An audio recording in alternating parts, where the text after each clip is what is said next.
Eu sou a filha de quem as pessoas riem antes mesmo de saberem meu nome. Meu nome é Denise e sou aquela que o próprio pai apresentou para uma sala cheia de desconhecidos como se eu fosse a punchline da piada favorita dele. Durante anos, eu me convenci de que seus comentários eram apenas desajeitados, que eu era sensível demais, que me chamar de feia e preguiçosa era só o jeito dele de brincar. Mas na noite em que ele fez isso em um microfone ligado, com todos os rostos voltados para nós, algo dentro de mim finalmente despertou. Lembro do calor no meu rosto antes mesmo de lembrar das palavras. Um momento eu era apenas mais uma convidada tentando desaparecer no fundo do casamento do meu próprio filho. No momento seguinte, eu estava sob um holofote feito de olhos e risadas abafadas. Eu podia sentir cada insegurança que carreguei durante a vida inteira se acumulando nos meus ombros de uma vez só. Os anos dele atacando meu corpo, meu valor, meu esforço, todos desabando naquela apresentação horrível. O que tornava tudo pior era que eu realmente achava que estava segura naquele dia. Eu tinha escolhido um vestido discreto, mantido a cabeça baixa, ensaiado respostas pequenas e inofensivas sobre minha vida para não atrair perguntas. Passei décadas construindo uma versão separada de mim mesma, uma que era competente, respeitada e não reduzida a um corpo para ser julgado. E eu mantinha essa parte bem longe da minha família, especialmente dele. Então, quando um grupo de homens com ternos combinando de repente deu um passo à frente, quando ouvi minha vida secreta sendo dita em voz alta por eles, senti o chão dentro de mim mudar. A piada do meu pai colidiu de frente com a verdade que ele nunca se importou em perguntar. E nessa colisão, vi a imagem que ele criou de mim começar a rachar. Se você já ficou paralisada enquanto seu próprio pai transformava você em entretenimento, sabe que a verdadeira pergunta não é o que ele disse, mas o que você faz depois que todos ouviram. A forma como eu reagi nos momentos depois de ele engasgar com o vinho mudaria o formato da minha família para sempre. Antes de eu contar o que ele disse e o que aconteceu depois, me diga, que horas são aí onde você está agora e de onde você está assistindo? Tenho curiosidade de saber até onde essa história vai chegar. Olhando para trás, as primeiras rachaduras em mim surgiram muito antes de eu entender o que significavam. Crescendo no nosso pequeno canto de Raleigh, aprendi rápido que a maneira mais segura de existir na minha família era me diminuir, mesmo quando eu ainda não sabia como desaparecer. Meu pai tinha um jeito de falar que fazia qualquer sala se enrijecer, como se ele carregasse seu próprio sistema de clima por onde passava. Ele conseguia transformar um simples café da manhã de fim de semana em uma avaliação, um momento comum de rotina familiar em um palco onde eu nunca passava no teste. Eu me sentia sendo moldada por um homem que parecia convencido de que me diminuir era uma forma de orientação. Minha mãe atravessou aqueles anos como quem caminha sobre uma trave fina. Ela amava em silêncio e se preocupava o tempo todo, mas hesitava sempre que a voz dele subia. Raramente intervinha, não porque concordasse com ele, mas porque qualquer conflito em nossa casa deixava marcas, e ela tinha aprendido a evitar os lugares onde o temperamento dele pudesse cair. Meu irmão, por sua vez, pairava acima de tudo com uma leveza que eu invejava. Ele se encaixava no molde que meu pai admirava magro, confiante, pronto para ocupar espaço e vê-lo receber elogios só ampliava o contraste que definia meu lugar na família. Lembro da sensação de ser observada antes mesmo de ter palavras para isso. O sentimento de olhos me medindo enquanto eu passava pela cozinha, o olhar casual que me avaliava quando eu me sentava à mesa, a consciência constante de que meu corpo convidava a comentários. Comecei a antecipar críticas antes mesmo que elas chegassem, me preparando como quem se prepara automaticamente para uma rajada de vento gelado. Com o tempo, a expectativa se tornou indistinguível da realidade. Eu não precisava ouvir a frase para sentir o impacto dela. Aqueles primeiros anos me ensinaram que o silêncio podia ser ao mesmo tempo armadura e prisão. Eu mantinha meus pensamentos escondidos bem fundo, convencida de que a invisibilidade talvez me rendesse um pouco de paz. Aprendi a comer rápido, responder pouco, sair da frente para não esbarrar em ninguém. Virou um padrão que eu não questionava, uma estratégia entranhada nos meus ossos. Meu pai, alheio ao estrago que esculpia em mim com seu julgamento constante, seguia com a certeza de quem acreditava que sua autoridade jamais seria contestada. Ele nunca notou o jeito como eu prendia a respiração quando ele entrava no cômodo.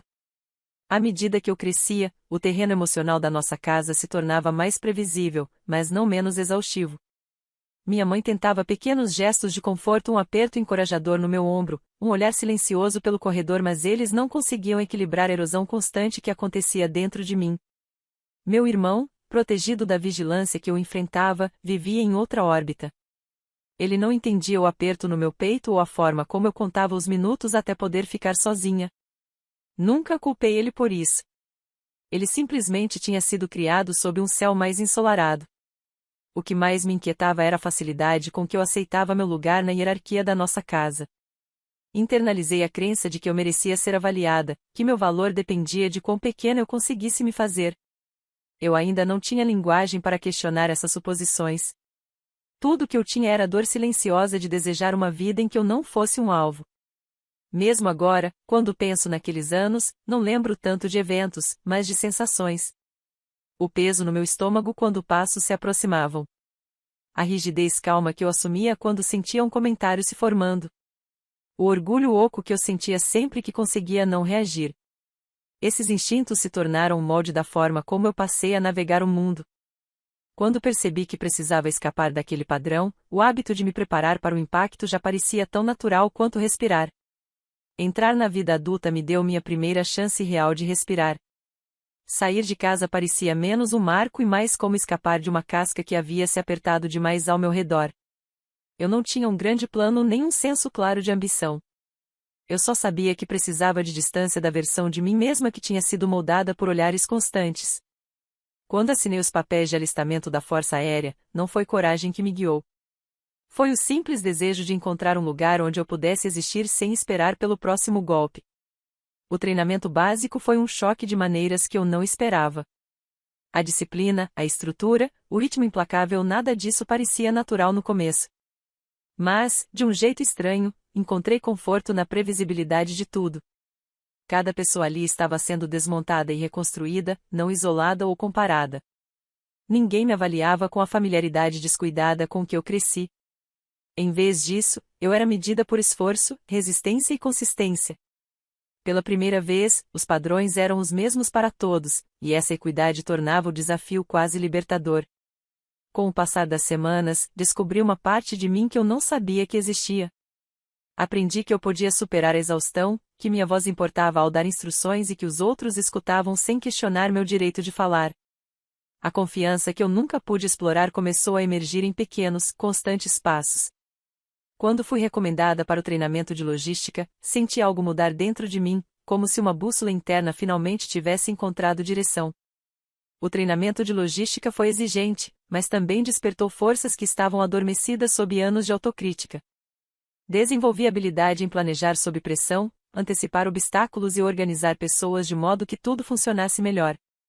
Surpreendeu-me como a liderança parecia natural quando eu não precisava encolher diante dela. Cada tarefa concluída, cada avaliação superada, acrescentava mais uma camada à identidade que eu estava construindo, uma identidade que nada tinha a ver com a garota que antes estremecia ao ouvir passos no corredor. Minha carreira avançou de forma constante depois disso. Ganhei respeito de colegas que me julgavam pelo meu trabalho, não pela minha aparência. Supervisei equipes, coordenei operações e encontrei um senso de pertencimento que eu nunca havia sentido. Pela primeira vez, o mundo ao meu redor refletia de volta uma versão de mim que era capaz e confiável. Aquela nova imagem de mim mesma me impulsionou, moldando minhas decisões com uma firmeza que eu nunca imaginei possuir. O casamento entrou na minha vida durante um período de transições rápidas. Conheci alguém que parecia entender o cansaço do movimento constante e o peso da responsabilidade. Construímos algo que, no início, parecia sólido, uma parceria silenciosa entre duas pessoas tentando conciliar carreiras exigentes. Mas, à medida que os meses passaram, a base começou a tremer sob pressões que nenhum de nós conseguia colocar em palavras. Nossos caminhos se afastaram mais rápido do que conseguimos acompanhar, e a distância entre nós se tornou inegável. Quando meu filho nasceu, tudo se estreitou em clareza. Cuidar dele deu à minha vida um ponto de ancoragem forte o bastante para estabilizar o caos ao redor. Mesmo enquanto meu casamento se desfazia, senti uma determinação que não tinha nada a ver com provar algo e tudo a ver com dar a ele uma infância diferente da minha. Voltar para Raleigh como mãe solteira não foi fácil. Mas eu carregava comigo a resiliência que tinha conquistado. A Força Aérea me deu uma linguagem para a força, uma estrutura para a disciplina e um senso de identidade que já não dependia mais de evitar vergonha. Quando finalmente me acomodei em nossa casa simples e me ajustei ao ritmo de criar uma criança sozinha, percebi que tinha entrado em um capítulo que eu mesma havia moldado por completo. A vida ganhou um ritmo mais estável quando meu filho começou a encontrar o próprio lugar no mundo. Assistir ao crescimento dele me trouxe uma tranquilidade inesperada, como se cada marco que ele alcançava fosse prova de que eu tinha quebrado ao menos um dos padrões do meu passado. Ele enfrentava desafios com uma confiança que me era estranha, mas que surgia naturalmente nele. Eu via traços da minha disciplina na forma como ele lidava com responsabilidades, mas nenhuma das hesitações que me acompanharam por tantos anos. Quando ele se mudou para seu primeiro apartamento perto do centro de Raleigh, eu me vi ajustando a casa mais silenciosa. O silêncio já não era opressor como antes. Agora, marcava uma fase da vida em que eu finalmente podia respirar. Passei a dedicar minha energia ao trabalho, às rotinas que me mantinham firme e a dar a ele espaço para se tornar quem era. Ele me visitava com frequência suficiente para que a distância nunca virasse preocupação, e eu aprendi a apreciar o equilíbrio que construímos. Ele conheceu April durante um workshop de um projeto que estava liderando. A conexão deles se desenvolveu aos poucos, entrando nas conversas dele como quem não quer nada. Com o tempo, fui conhecendo mais sobre ela, sua confiança tranquila, suas perguntas atentas, sua habilidade de ler situações com rapidez. O que mais me impressionava era o jeito natural com que ela tratava as pessoas com respeito. Não era algo ensaiado. Parecia simplesmente parte dela. Ver meu filho ser atraído por alguém tão firmemente enraizada na gentileza despertou algo quente em mim, um sentimento que eu custava nomear. Conhecer a família dela acrescentou outra camada à experiência. Eles tinham uma postura que transmitia estabilidade, não superioridade. Embora suas origens fossem claramente diferentes das minhas, eram educados, ponderados e atentos de um jeito que me deixava hiperconsciente da minha própria postura e do meu tom de voz. Eles nunca me fizeram sentir indesejada, mas eu sentia a pressão de ser examinada por olhos novos. Olhos que não sabiam de onde eu tinha vindo nem sobre o que eu havia construído minha vida. Isso me lembrava que, por mais longe que eu tivesse chegado, o impulso de encolher podia surgir sem aviso. Quando o noivado foi anunciado, os preparativos começaram a avançar rapidamente. O local escolhido era um salão elegante no centro da cidade, o tipo de lugar onde tudo brilhava sob luz suave e cada canto parecia intencional. A ideia de entrar naquele ambiente como mãe do noivo me preenchia com uma mistura de orgulho e apreensão. Eu estava orgulhosa do meu filho, orgulhosa do homem que ele havia se tornado. Mas também sabia que eventos como casamentos traziam uma visibilidade que eu tinha passado a vida inteira tentando evitar. As reuniões de planejamento, as provas de roupa e as conversas sobre arranjos de assentos aconteceram sem problemas. Mesmo assim, eu sentia a tensão se acumulando por baixo da superfície. Parte disso vinha da grandiosidade do evento, mas outra parte nascia do fato de que eu teria que ficar na mesma sala que meu pai novamente. Eu não o via há anos, e a distância entre nós tinha se tornado um acordo silencioso que nenhum dos dois mencionava. Saber que ele estaria presente no casamento despertou algo antigo e adormecido dentro de mim, como se uma janela que eu tinha pregado com tábuas estivesse prestes a ser forçada a abrir. Tentei me preparar não para um confronto, mas para a possibilidade de me sentir exposta outra vez. Mesmo com tudo que eu havia conquistado, havia um lugar frágil dentro de mim que lembrava bem demais o quanto a presença dele podia me desequilibrar. Quanto mais o casamento se aproximava, mais eu sentia a velha pressão crescer, uma consciência de que entrar naquele salão significaria enfrentar não apenas ele, mas todas as versões de mim que eu tinha lutado para superar. O dia do casamento chegou com uma mistura estranha de calma e tensão correndo sob a minha pele. Eu me preparei o máximo que pude, escolhendo um vestido que me deixava firme, não chamativa, respirando devagar antes de sair do carro e me juntar ao fluxo de convidados caminhando em direção ao salão. Nada naquele cenário era avassalador, mas a consciência de que meu pai estaria em algum lugar dentro do prédio pairava como um aperto atrás das minhas costelas. Ainda assim, eu queria que o foco permanecesse no meu filho e na vida que ele estava começando. Essa intenção guiou cada passo que dei enquanto avançava pela entrada. Dentro, as pessoas se moviam em pequenos grupos, cumprimentando umas às outras com a facilidade calorosa que acompanha celebrações. Eu caminhava silenciosamente entre elas, oferecendo acenos educados e sorrisos breves, contente em observar de um ponto ligeiramente afastado do centro da movimentação. Meu filho parecia composto e preparado, e vê-lo assim me firmou. Lembrei a mim mesma de que minha presença significava algo importante para ele, e só isso já me fazia determinada a manter a postura, não importando o que a noite trouxesse. Não demorou muito para que eu percebesse uma mudança no ambiente. Aquele tipo de mudança que acontece quando alguém alto demais ou intenso demais entra no espaço e atrai atenção sem esforço. Não precisei me virar para saber que meu pai havia chegado. A energia dele tinha um peso particular, uma familiaridade que passei anos tentando esquecer.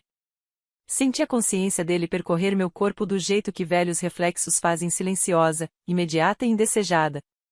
Mantive distância, esperando que ele ficasse ocupado com outros convidados, mas eventos assim raramente permitem estratégias de fuga.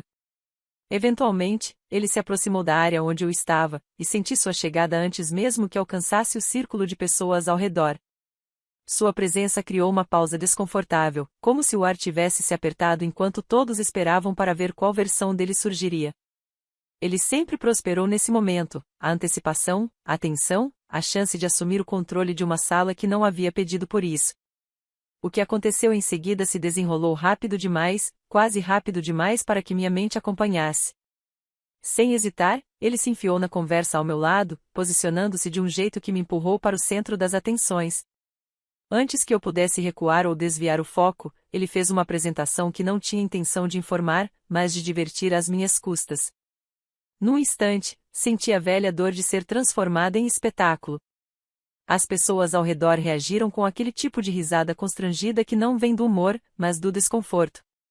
Seus olhares passaram por mim, sem saber como reagir, e senti o calor subir pelo peito. Por um momento, não consegui me mover. Anos de autocontrole mantiveram minha expressão firme, enquanto algo dentro de mim se retorcia com força. Eu achava que estava preparada. Mas nada poderia ter suavizado o golpe de ser diminuída tão casualmente diante de uma sala cheia de desconhecidos, no casamento do meu próprio filho. Vergonha e raiva colidiram, fazendo tudo ao meu redor ficar turvo.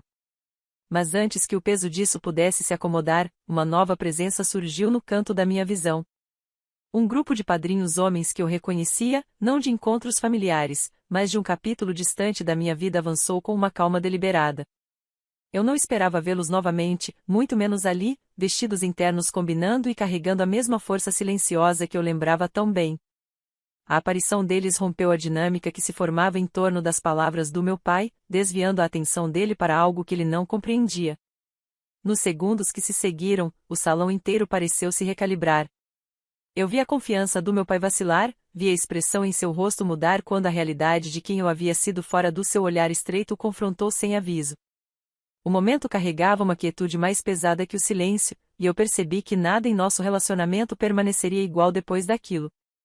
Nos instantes seguintes, a energia do ambiente mudou de um jeito que eu não esperava. Pessoas que estavam rindo educadamente minutos antes caíram em um silêncio tenso, como se tentassem reconciliar duas imagens conflitantes ao mesmo tempo. A tentativa do meu pai de se colocar no centro da situação já não tinha o mesmo peso, e a confiança com que ele entrou naquela noite parecia escoar tão rápido quanto surgira. Senti olhares pousarem sobre mim com uma intenção diferente agora. Não de pena ou curiosidade, mas com uma nova compreensão que tornava o ar mais denso. Eu não falei nem me movi de imediato. Precisava de um momento para me recompor, para puxar meus pensamentos de volta a um espaço onde eles não transbordassem. A presença dos padrinhos ao meu lado, com a autoridade silenciosa que sempre carregaram, criou uma barreira que eu nem sabia que precisava. A postura deles transmitia um respeito ao qual eu não estava acostumada em situações que envolviam minha família. Senti algo dentro de mim afrouxar, não porque tudo estivesse resolvido, mas porque a verdade de quem eu me tornei já não era algo que eu precisava esconder.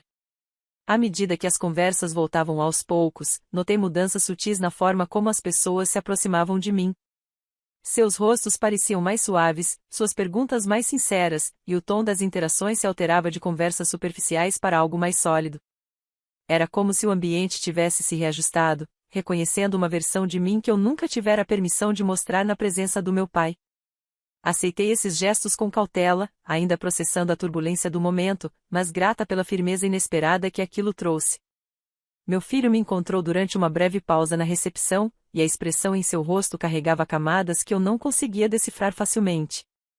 Orgulho, surpresa, proteção. Cada emoção surgia de um jeito que me lembrava o quanto ele tinha crescido além das sombras onde eu um dia vivi. Não precisei explicar nada a ele. O entendimento entre nós foi construído devagar ao longo dos anos, um momento silencioso de cada vez, e continuava firme ali. Ele não pediu detalhes nem buscou reafirmação. Apenas ofereceu sua presença, e isso por si só me manteve de pé. Ao longo da noite, mantive minhas interações medidas. Parabenizei o casal recém-casado, agradeci aos convidados que se aproximaram com gentileza e mantive uma distância cuidadosa de qualquer coisa que pudesse provocar outra tensão. Meu pai permaneceu do outro lado do salão, cercado por pessoas que já não pareciam interessadas em lhe dar atenção. Ele evitou meu olhar, e aquilo não parecia acidente, mas sim uma admissão que ele não estava preparado para enfrentar. Eu não o procurei. Não precisava oferecer a ele outra oportunidade de me diminuir. A dinâmica entre nós já havia mudado, e eu sentia a sensação silenciosa de que aquilo era definitivo. Conforme a noite avançava e a celebração chegava ao fim natural, uma crescente sensação de clareza tomou forma em mim. Não era triunfo, nem vingança, apenas a certeza tranquila de que algo havia terminado e eu não precisava reunir os pedaços. Quando chegou a hora de ir embora, saí discretamente, oferecendo alguns cumprimentos e entrando no ar mais fresco do lado de fora com uma firmeza que eu não esperava sentir. Caminhei até meu carro sem olhar para trás, consciente de que a distância entre meu pai e eu tinha se ampliado de um jeito irreversível, mesmo que ninguém mais compreendesse totalmente o significado daquilo. Deixar o salão não parecia uma fuga. Parecia o primeiro passo honesto em direção a uma vida onde eu finalmente poderia escolher quais partes do meu passado ainda tinham o direito de me acompanhar. Os dias após o casamento se desenrolaram silenciosamente, dando-me tempo para examinar o nó de emoções que havia se instalado sob minha calma aparente. Retornei à minha rotina, cumprindo tarefas com a firmeza que cultivei ao longo de anos por necessidade. Ainda assim, havia uma mudança inconfundível dentro de mim. Algo final havia se firmado, um limite que vinha sendo moldado por décadas, mas que finalmente ganhara forma. Eu já não sentia a necessidade de justificar minhas reações ou questionar se meu desconforto era merecido. O momento na recepção havia iluminado uma verdade que eu não podia mais ignorar, e aceitá-la parecia menos uma escolha e mais um reconhecimento tardio. Quando meu pai finalmente entrou em contato, sua mensagem carregava o tom familiar de alguém tentando amenizar uma situação sem enfrentar seu núcleo. Não havia sinal de reflexão, nenhum indício de que ele reconhecia a gravidade do que havia acontecido. Suas palavras soavam como uma tentativa de minimizar o momento, como se tudo não tivesse passado de uma brincadeira constrangedora mal interpretada por pessoas demais. A indiferença contida nessa abordagem me atingiu com mais força do que a ofensa original. Ela confirmou o que eu já pressentia por quase toda a minha vida. Ele nunca tinha realmente me enxergado, e não tinha intenção de tentar agora. Encontrá-lo para um café parecia necessário, não por obrigação, mas para me dar clareza. Sentada à sua frente, percebi quanto esforço eu havia dedicado, ao longo dos anos, para manter até mesmo a menor conexão. Ele falava com a mesma certeza de sempre, esperando que eu escorregasse de volta para o padrão familiar de silêncio ou concordância desconfortável. Mas eu já não sentia a necessidade de carregar o peso daquela dinâmica. Eu ouvi, deixando que suas palavras passassem sem se prenderem a mim. E quando finalmente disse que estava me afastando da nossa relação, a decisão pareceu a liberação de um ar que eu segurava havia tempo demais. Ele reagiu com incredulidade e, depois, irritação, insistindo que eu estava exagerando. Sua recusa em compreender apenas solidificou minha escolha. Não discuti, nem tentei fazê-lo enxergar meu ponto de vista. Não havia motivo para continuar lutando por reconhecimento de alguém que nunca ofereceu espontaneamente. Quando me levantei para ir embora, a distância entre nós parecia completa. Não como uma declaração dramática, mas como uma verdade silenciosa que finalmente se acomodou no lugar. Ao sair do café, eu não senti triunfo nem alívio. Também não senti mais raiva.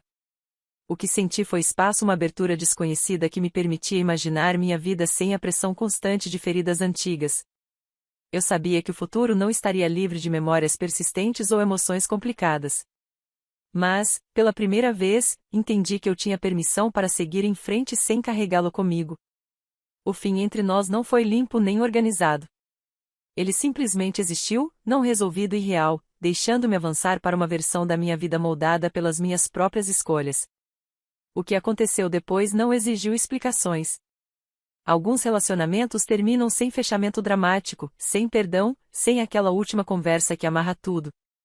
O meu terminou assim, e a ausência de resolução se tornou uma verdade própria, uma que eu finalmente podia aceitar. A história dela permanece porque reflete uma realidade que muitas pessoas vivem, mas raramente dizem em voz alta. Nem todo pai está disposto a crescer, e nem toda ferida pode ser suavizada pelo tempo. A jornada de Denise mostra que força nem sempre é barulhenta. Às vezes, é a decisão silenciosa de ir embora, o reconhecimento de que a dignidade importa mais do que a tradição, e a compreensão de que o autorrespeito pode ser recuperado em qualquer idade. Se esta história tocou você, considere compartilhá-la ou seguir para mais. Obrigada por ouvir.